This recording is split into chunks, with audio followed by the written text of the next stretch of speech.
Good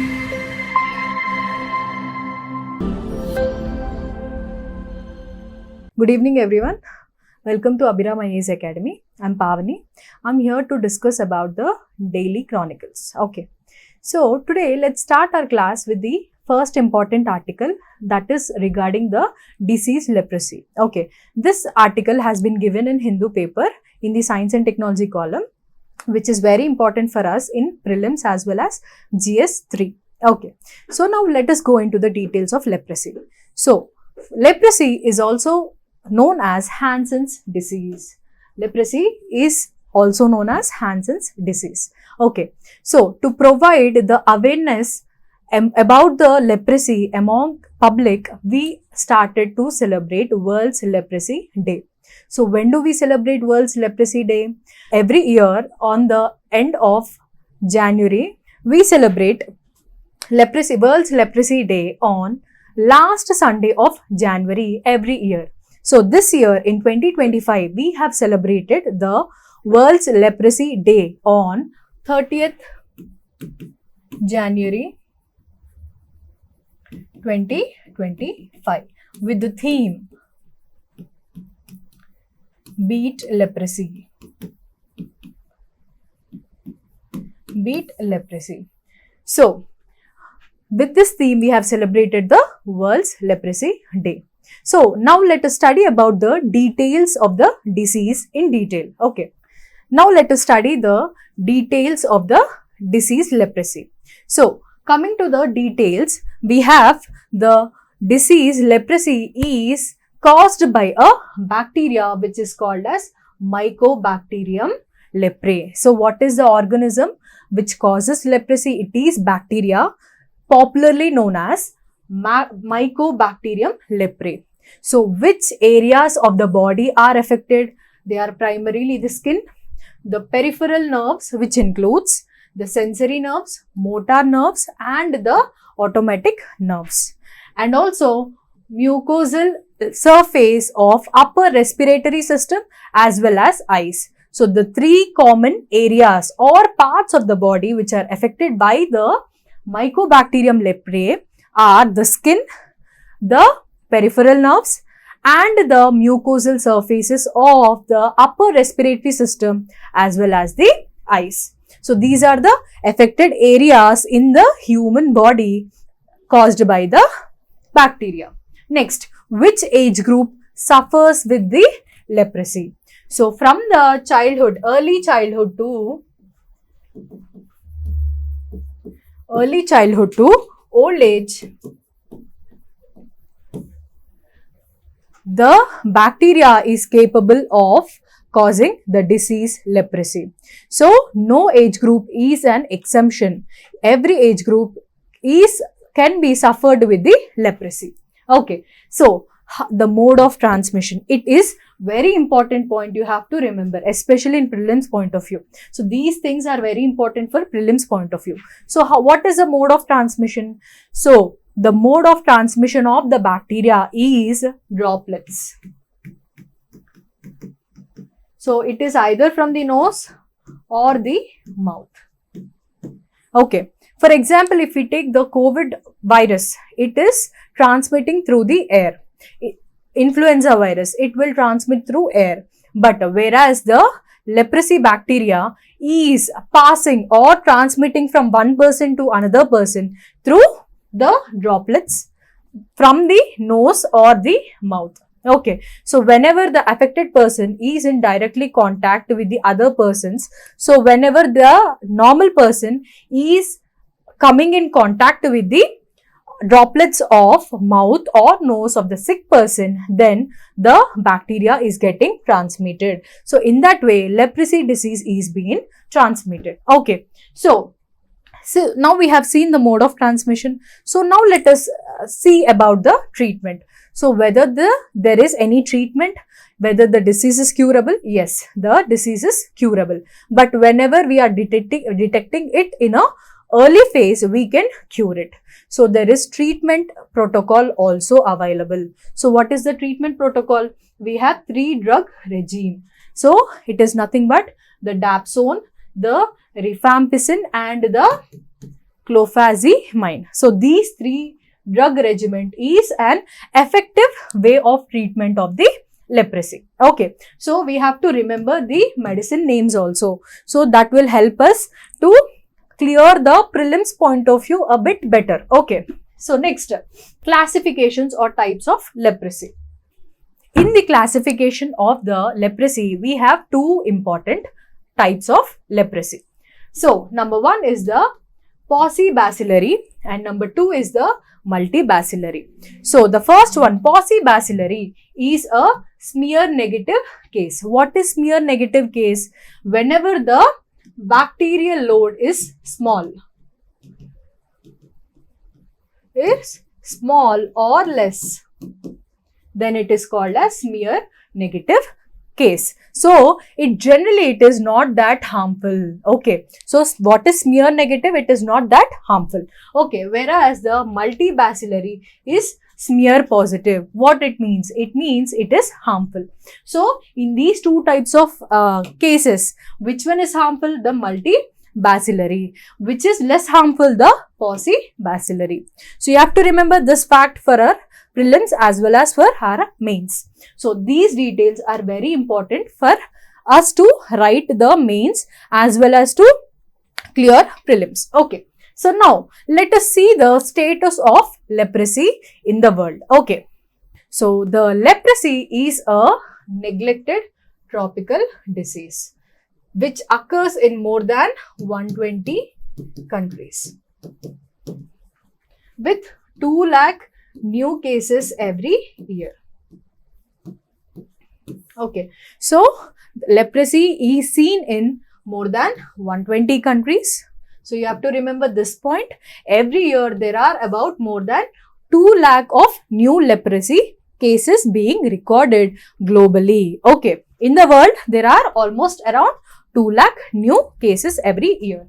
So in 2022, coming to the statistics, in 2022, 182 countries reported over 1.65 lakh cases of leprosy. Okay, which includes 1,74,000 of new cases.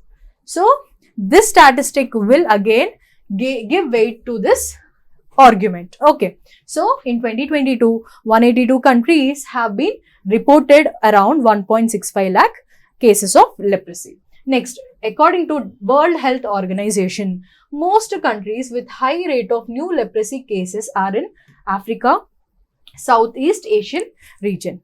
So, Africa, Southeast Asian region are the two important regions where we can find the high prevalence of the leprosy. Next, coming to the India status of India and leprosy.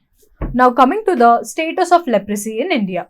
So, India has achieved the status of elimination of leprosy as a public health problem. What is the status? Elimination of leprosy as a public health problem, which means according to WHO, if at all any country has less than 1 case per 10,000 population, then it is given the status of the elimination of leprosy as a public health problem. What it means? Leprosy is now not a concern of public health. Example, we have COVID pandemic, which has been highly prevalent, which is affecting the government, the society very impactfully, right? So, whereas the case of leprosy, it is not like that. It is not a health concern because the prevalence of the leprosy is less than 1 per 10,000 population. So, you are getting my point? So, India is in this state. So, what is the rate of prevalence in leprosy? It is 0.4 per 10,000 population in the country. Okay, you have to remember this fact whenever you are writing any answer related to leprosy or communicable diseases, you have to mention these facts to get done 1 extra mark in every answer. Okay, so leprosy is an endemic in several states. Okay, several states. The 5 states which have highest prevalence are the Bihar, Chhattisgarh, Jharkhand, Maharashtra and Odisha. So these are 5 important states where we have highest prevalence of the leprosy. So what are those? The Bihar, Chhattisgarh, Jharkhand, Maharashtra and Odisha. So you have to remember BMJMO.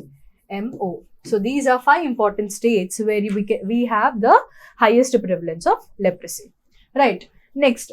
So recently on the World Leprosy Day, our government has reconfirmed the important strategy, that is National Strategic Plan and Roadmap for Leprosy for 5 years, that is 2023 to 27. So NSP, National Strategic Plan and Roadmap for Leprosy. Okay. So what is this? So we'll study this strategy in detail.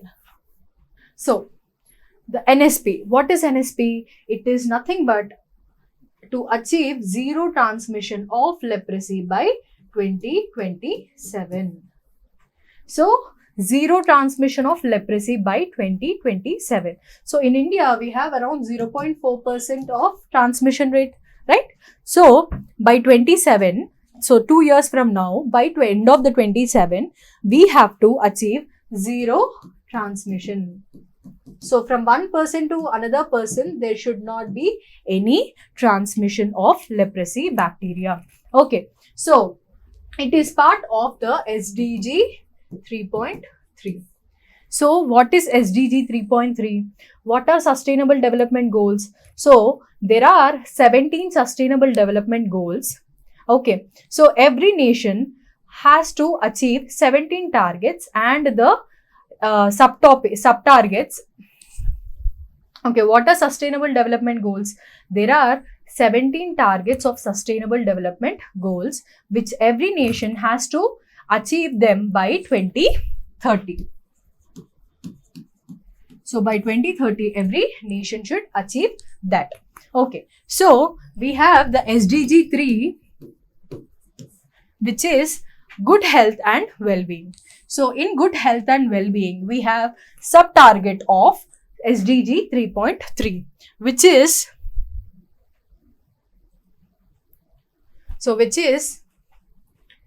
the end of epidemics of AIDS, tuberculosis, malaria, and neglected tropical diseases, hepatitis, waterborne diseases, and communicable diseases. So all these type of diseases should be eliminated by 2030. So that is 3.3. So you have to understand this format. What is SDG 3? And SDG 3 is good health and well-being. In this SDG 3, we have again sub-targets. So what this 3.3 is a sub-target of the SDG 3. So what this SDG 3.3 is telling, it is putting the target of ending the epidemics of AIDS, TB, malaria and etc. all these type of diseases by 2030. So as part of this, the government of India has adopted the previous. So as part of it, we have adopted the National Strategic Plan and Roadmap for Leprosy. Okay. So first you have to remember what is SDG 3, then 3.3, and in that we have National Strategic Plan and Roadmap for Leprosy, right? So this is the order. Next, so we have frequently heard this term of neglected tropical disease. So we have seen the term neglected tropical disease. So what is this one? So they are diverse group of conditions caused by variety of pathogens. So the pathogens can be viruses, bacteria, parasites, fungi or toxins released by these kind of parasites. Okay, anything which is affecting the health, social and economic consequences. So neglected tropical diseases are nothing but a variety of pathogens which are having devastating effect on the health, social and economic consequences. Okay, so These are most common among the marginalized communities. What is meant by the term marginalized communities? They are nothing but the deprived and excluded sections in the society. Okay, so these are the deprived and excluded sections of the society. So these communities in Africa, Asia and America, where we can see the highest prevalence of the NTD, neglected tropical diseases. Okay, next, coming to the statistics part. See, facts are very important. Generally what students will do is they will try to skip the facts because they will feel that it won't, however we won't remember. So facts are very important. Okay, next, it is estimated that NTDs affect more than 1 billion people. So the number of people requiring interventions for both preventive and curative is 1.6 billion. So around 1.6 billion people want some kind of support, want some kind of aid to reduce the devastating effect of neglected tropical diseases. So there are more than 1 billion of people who are affected, and there is a requirement of support for about 1.6 billion people suffering with the neglected tropical diseases. Okay, so the few examples of the NTDs are, we have Buruli ulcer, Chagas disease, dengue, chikungunya and lymphatic filariasis. So this diagram represents the neglected tropical diseases, where we have viruses, protozoa, bacteria and helminth. Okay, so these are examples of various pathogens which are included in the neglected tropical diseases. So just a quick revision of this topic. First, you have to remember the basic information, basic facts about the leprosy. The other name of leprosy, Hansen's disease. We have the theme of the World Leprosy Day, which we celebrated on 30th January, that is beet leprosy, and the name of the bacteria is Mycobacterium leprae. And we have the affected areas on the body: skin, peripheral nerves, mucosal surfaces of upper respiratory system as well as eyes. We have the age group, that is from early childhood to the old age. Mode of transmission is the droplets from nose or mouth. Okay, next, treatment. It is curable, but treatment is completely effective whenever we could detect the disease at an early phase. Next, two classification: paucibacillary and multibacillary. So pauci is a bit harmless version of the leprosy, whereas the multibacillary is a harmful version of the leprosy. Next, so we have the scene about the facts of leprosy in the world as well as in India. So in India, we have 5 important states where we have high prevalence of the leprosy, that is Bihar, Chhattisgarh, Jharkhand, Maharashtra and Odisha. Next, the prevalence rate in India is 0.4%. Next, we have the National Strategic Plan and the Roadmap for Leprosy. So it is a part of SDG 3.3, which is again part of SDG 3. What is SDG 3? Good health and well-being. So what is SDG 3.3 is to eliminate all sorts of communicable diseases. Next,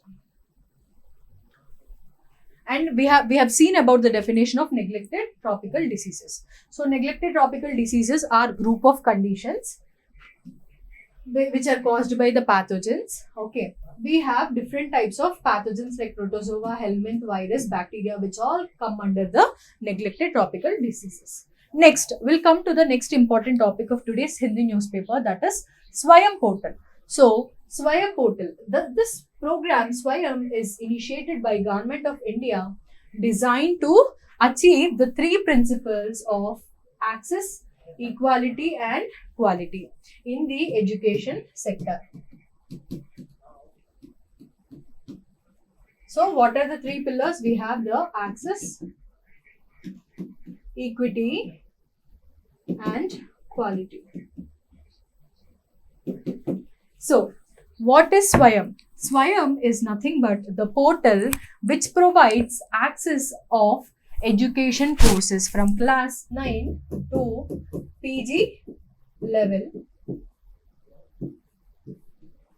Okay, so it tries to bridge the digital divide for students who are untouched by the digital revolution. So Swayam basically tries to bridge the digital divide brought due to the digital revolution. Okay, Swayam portal generally tries to bridge the gap created in the digital revolution. So especially in the COVID, there was a massive digital revolution taken place in the education sector.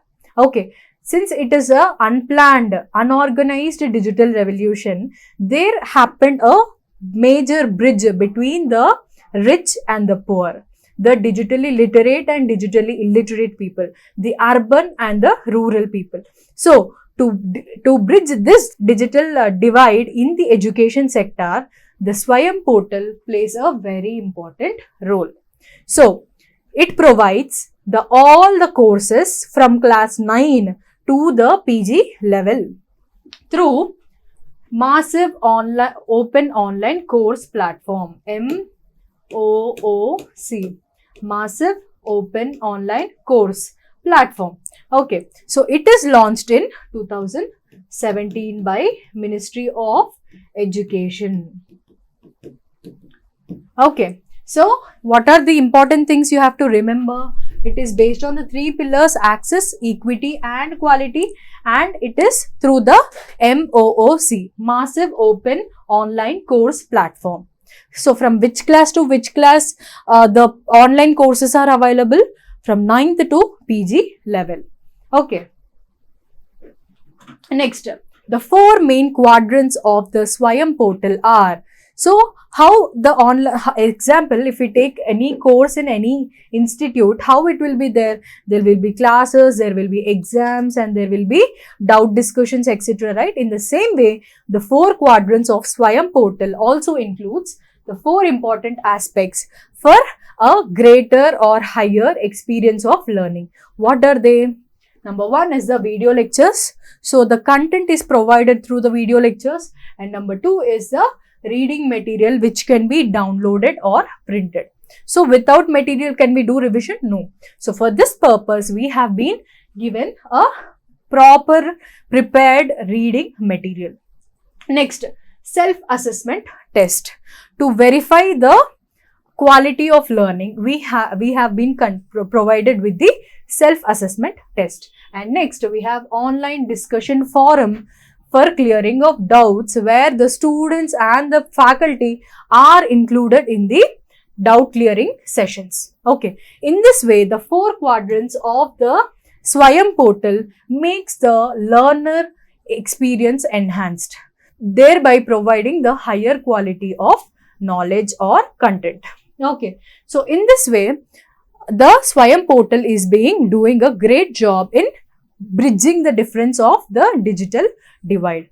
So from 2017 to 2020, there is 61% of increase in enrollment. Okay, so the overall increase from 2017 to now is almost around 100% increase. So this is important for your UPSC prelims. Generally in UPSC prelims, how the UPSC will ask the questions. So Swayam portal is related to which among the following, or what are the characteristics included in the Swayam portal. Oh, okay, so like that you have to able to pick the right answers. Whenever you know all these things only, you can able to pick the right answers. Okay, so now we have seen the Swayam. Now we'll see the Swayam Plus. So in 2020, we have got a new education policy. Okay, so in accordance to that, we have subsequently launched the Swayam Plus. So it primarily focuses on supporting industry needs. Means what? It provides courses which increases the employability skills. Employability skills. So Swayam will provide us with knowledge. Swayam Plus will produce us with the employability skills. Okay, so developed in collaboration with the industry giants like L&T, Microsoft, Cisco, etc. So all these companies are tied up with the Ministry of Education to provide skills to the learners.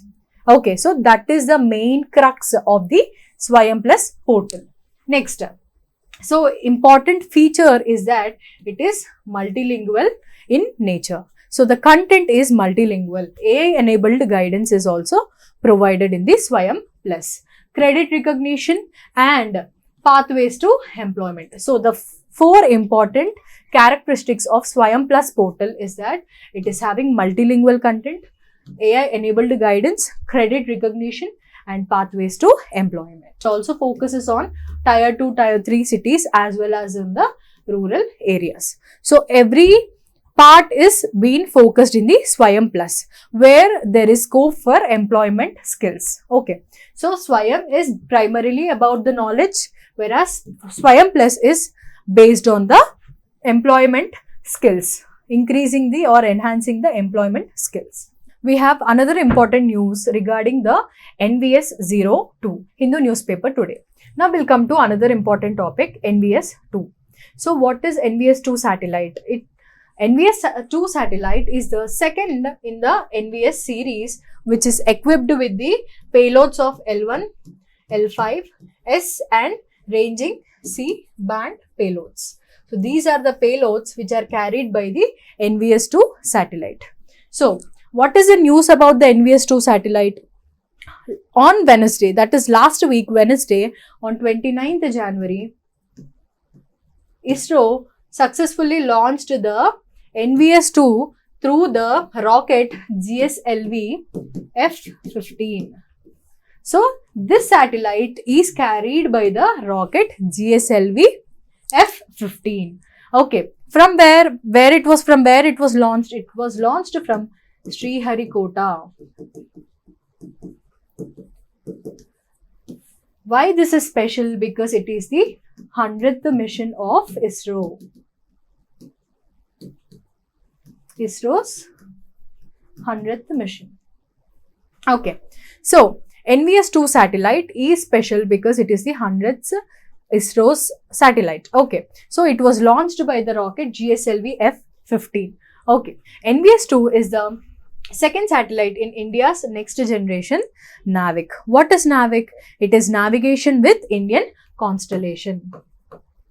Navigation with Indian constellation. So what is it? Primarily it is a regional satellite system. So what is this regional satellite system? Okay, before that everyone knows about GPS, right? Global positioning system, right? Everyone will use location services, everyone will use Google Maps, everyone will use Swiggy, Zomato for ordering food, right? Everything is based on the locational services of GPS. So what is GPS? GPS is a navigation system. Navigation system which provides us the PNT services. What is meant by PNT services? It is positioning, navigation and the time. So these three services are being provided by the GPS. So GPS is belonging to the US country. So GPS is the product of US. Initially it was the US military department which was owning the GPS system. Later on it was released for the commercial services. In the similar way, India has launched NAVIC. So what is NAVIC? Navigation with Indian constellation. Okay, so this concept came just after the Kargil war. So the history begins with the Kargil war in 1999. So during the time of Kargil war, when the Indian government requested the US government to provide it certain critical information, the US government denied to provide certain critical information related to Pakistan. So at that point of time, we realized the importance of the regional navigation system. So from then onwards, ISRO started to work on the NAVIC, which is called as the regional navigation system.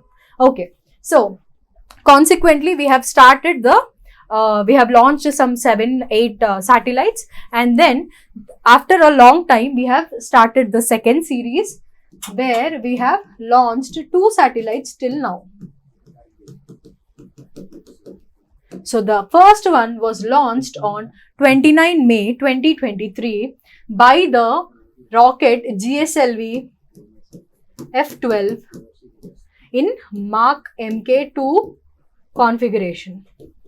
Okay, so that was in 2023. We have started the second series of NAVIC through the first satellite NVS-1, and on 29th January we have launched the second satellite, which was the NVS-2.